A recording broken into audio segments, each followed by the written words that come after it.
Episode number 41. And when? Asked the guardsman, with the same jeering air. At once, if you please. And you know who I am, without doubt?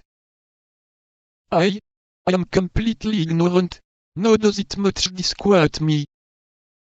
You're in the wrong there, for if you knew my name, perhaps you would not be so pressing. What is your name? Bernajoux, at your service.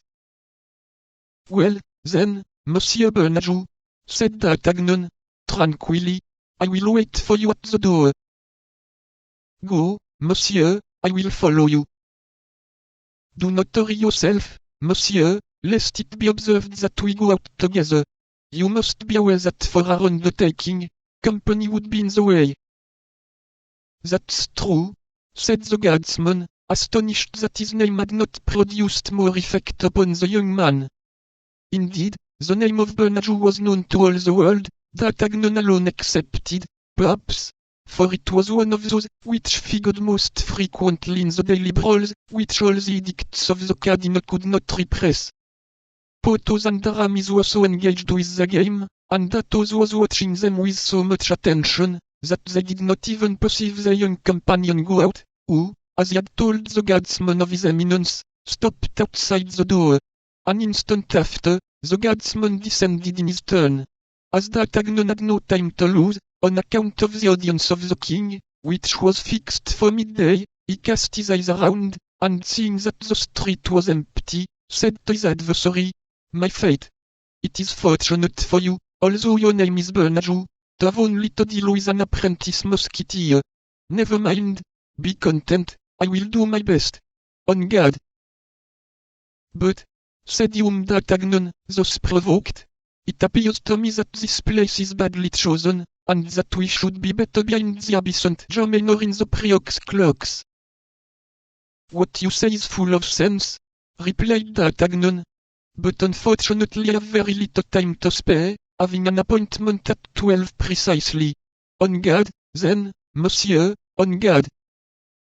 Bernajoux was not a man to have such a compliment paid to him twice. In an instant his sword glittered in his hand, and he sprang upon his adversary, whom, thanks to his great youthfulness, he hoped to intimidate. But D'Artagnan had on the preceding day served his apprenticeship. Fresh sharpened by his victory, full of hopes of future favor, he was resolved not to recoil a step. So the two swords were crossed close to the hilts, and as D'Artagnan stood firm, it was his adversary who made the retreating step. But D'Artagnan seized the moment at which, in this movement, the sword of Bernajoux deviated from the line. He freed his weapon, made a lunge, and touched his adversary on the shoulder.